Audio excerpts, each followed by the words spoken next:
Bye chartered accountants. इस video में हम 4 कॉन्सेप्ट्स आपके लिए साथ में लेके आए हैं। एंड अमंग ऑल पहला वाला है आस्क और ऑफर।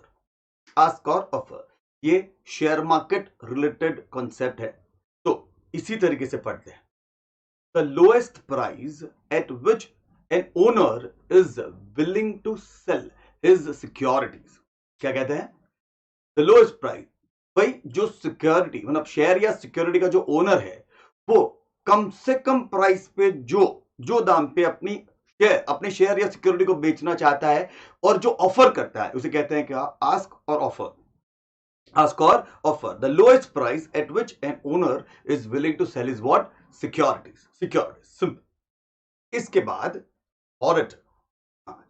ये नाम बहुत ही जाना पहचाना होता है क्योंकि सीए वाले बच्चे ऑडिट ही करते हैं। एंड ऑडिट ये एज अ प्रोफेशन है हमारे लिए। ये हमारे लिए क्या प्रोफेशन है चार्टर्ड अकाउंटेंट्स के लिए। तो one should understand seriously the importance of audit. कहते ऑडिट मतलब क्या?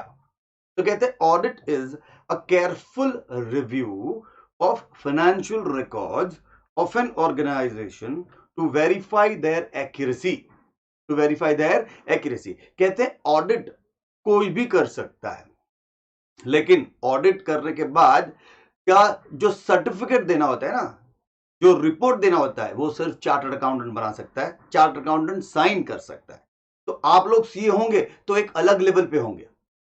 You will be considered as what? An professional, जो इंडिपेंडेंटली कोई दूसरी कंपनी का, दूसरी एंटिटी के बुक्स ऑफ अकाउंट को चेक करेंगे।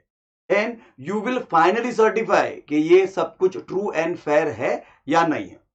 ट्रू एंड फेयर है या नहीं है। मतलब ऑडिट मतलब क्या? इन जनरल जब कोई क्लाइंट के अकाउंटेंट ने बुक्स ऑफ अकाउंट क्या रेडी करके रखे हैं एंड हम उसे क्या चेक करने जाते हैं, ऑडिट करने जाते हैं कि भाई ये अकाउंटिंग के हिसाब से, अकाउंटिंग स्टैंडर्ड के हिसाब से, ये क्या बाकी सारे क्या टैक्सेशन के हिसाब से ये सब कुछ सही है या नहीं है।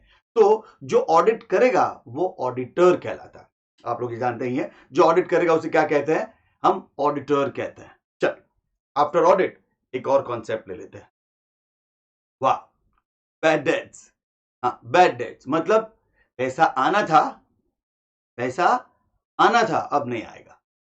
मतलब हमने किसी को कोई पैसा दिया या क्रेडिट पे गुड्स सेल किया एंड अब वो भाई साहब, वो कंपनी, वो क्या एंटिटी हमें पैसा नहीं दे रही है, तो मेरा पैसा क्या हो गया? डूब गया बाय डिफॉल्ट। इसे क्या कहते हैं? Bad debts. कहते हैं bad debts are amounts owed to a company that are not going to be paid. कहते हैं account receivable becomes a bad debt when it is recognized that it won't be paid. ये बहुत important line था बच्चों, अगर ध्यान से देखोगे तो ये क्या कहते हैं? देखो सिंपल मेरे साथ। An accounts receivable becomes a bad debt when it is recognized that it won't be paid. मतलब एकदम आसान सा एग्जांपल है। अज्यूम करो हमने 1 लाख रुपए का गुड्स मिस्टर ए को बेचा और कोई नाम नहीं सूझा तो हमने मिस्टर ए ले लिया। हमने कहा मिस्टर ए को बेच दिया। हमने कहा भाई 2 महीने का क्रेडिट मिलेगा। उन्होंने कहा ठीक है। 2 महीने के बाद जब हमसे पैसे मांगते हैं तो उन्होंने कहा सर 15 दिन के अंदर दे दूंगा। तो आज 2 महीने के बाद उन्होंने नहीं दिया तो हमने उसे बैड डेट्स क्रिएट नहीं किया, क्योंकि 15 दिन के बाद उन्होंने कहा है कि वो दे देंगे। बट 15 दिन के बाद जब फिर से मांगने गए तो उन्होंने कहा सर बहुत फाइनेंशियल प्रॉब्लम है, आप एक काम कीजिए, ये जो 1 लाख है ना उसमें तो 25,000 रख लीजिए, बाकी के 75,000 आपको मैं क्या और 15 दिन के बाद देता हूं। हाँ, अब देन से 25 आ गए, अब कितने लेने बाकी है? 75,000। Then we will not consider that 75 as what? Bad debts. We will wait for next 15 days. But assume करो अब मिस्टर ए की कंपनी, उनकी एंटिटी इंसॉल्वेंट हो गई एंड नाउ वी नो पैसा नहीं आने वाला। पैसा नहीं आने वाला। We recognize that money will not be recovered. So then we put that 75,000 as bad debts.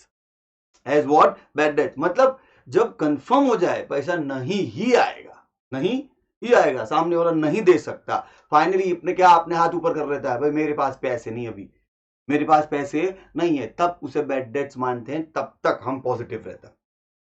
तब तक हम क्या पॉजिटिव रहते हैं। कहते हैं sometimes bad debts are written off when recognize. अब जब मुझे पता है पैसा नहीं आने वाला, तो then I need to write it off, I need to write it off, simple. तो ध्यान से, सेकंड लाइन बहुत ज्यादा इंपॉर्टेंट था बच्चे लोग।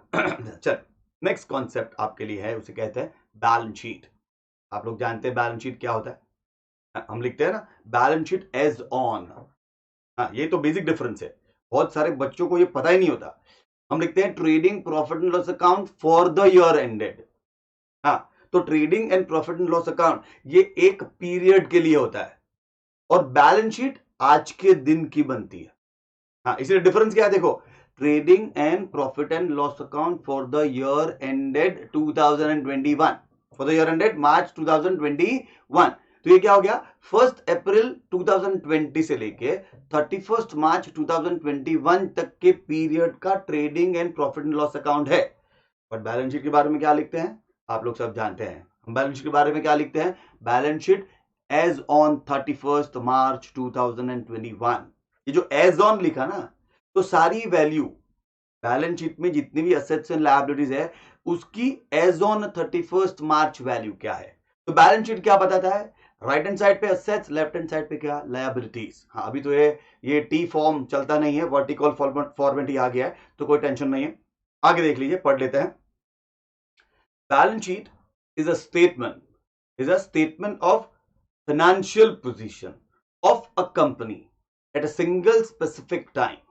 हाँ, a single specific time मतलब as on 31st March, as on 31st December, whatever you feel good, जो कंट्री में जिस डेट की बैलेंस शीट बनती है उस डेट के हिसाब से। ध्यान से, often at the close of business on the last day of the month, last day of the quarter, और क्या last day of the year, the balance sheet normally lists all assets on the left hand side or what top while liabilities on the क्या or capital are listed on the right hand side or the bottom। बच्चा लोग ये US based लिखा है, जहां पे balance sheet T form बनाते हैं तो लेफ्ट हैंड साइड पे असेट, राइट हैंड साइड पे लायबिलिटी।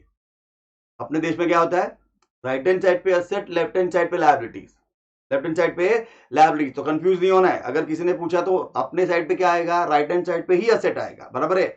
और एक इंपॉर्टेंट बात, अभी तो वर्टिकल फॉर्मेट है, तो इसको क्या ज्यादा तवज्जो देने की जरूरत नहीं, ज्यादा तवज्जो देने की जरूरत नहीं है। तो इस पर्टिकुलर क्या वीडियो में सिर्फ ये 4 कॉन्सेप्ट आप लोगों के लिए थे। तो अब नेक्स्ट वीडियो में फिर से मिलेंगे, तब तक आप लोगों को याद है क्या करना है, कंसिस्टेंटली पढ़ना है, कंसिस्टेंटली कॉन्सेप्ट पर क्या फोकस करके कॉन्सेप्ट क्लियर करने हैं, और तब तक के लिए क्या कॉन्सेप्ट क्लियर करने हैं, और वापस नेक्स्ट वीडियो में मिलेंगे। तब तक के लिए क्या, गॉड ब्लेस यू ऑल।